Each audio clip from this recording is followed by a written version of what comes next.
இருந்தாலும் இந்த கட்டையை நான் பொழக்காத விடத்தே இல்லை. பார்த்துங்க இந்த கட்டையை பொழக்க முடியாதுங்க, சாத மாட்டாங்க என்கிட்ட. பொழக்காத இந்த இடத்த விட்டு போகிறதில்ல. நான் பொழப்பேன், வேறு பொழப்பேன், வேறு வெட்டுவேன். எம்மா வேலை ஆம்பளைங்க செய்கிறாலாம் நான் தானே செய்வேன். எங்கள் வீட்டில் ஆம்பளை வந்து என்ன பண்ணியும் இந்த மாதிரி வேலை ஒன்றும் செய்ய மாட்டாங்க. அவங்க எல்லாம் நான் தான் செய்யணும்.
எல்லாம் செய்யாத வேலைலாம் கிடையாது, எல்லாம் செஞ்ச வேலை தான்.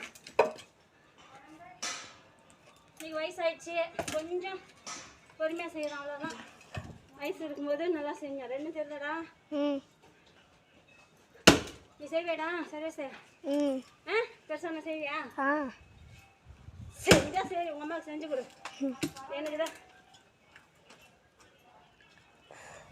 என் பையன் சரியில்லை, செய்யலை. நீ அது அம்மாவை செய்யணும்.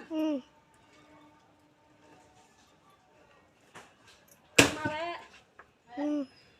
பெருசாயே அம்மாவெல்லாம் நல்லா பார்த்துக்கணும். சரியா சார் சொல்கிறேன். அம்மாவை அப்பாவை நல்லா பார்த்துக்கணும். பொண்டாட்டி அதுலேயும் நல்லா பார்த்துக்கணும். ஓகே? இந்த மாதிரி ஆயா பழகிற மாதிரி பிள்ளையும் சரியில்லாத, அப்பனும் சரியில்லாத, இது அவருக்கு பிறந்துட்டுக்கிறாங்க. நேற்று அண்ணன் தான் கொண்டு கொடுத்துருங்க. அப்படி அந்த மாதிரி இருக்கக்கூடாது. உங்கள் அம்மாவுக்கு அப்பாவுக்கும் நல்ல பிள்ளையாக இருக்கணும். உங்கள் பொண்டாட்டிக்கு நல்ல புருஷனாக இருக்கணும். ஓகே? நான் கஷ்டப்படுற மாதிரி அவங்களாம் கஷ்டப்பட விடக்கூடாது.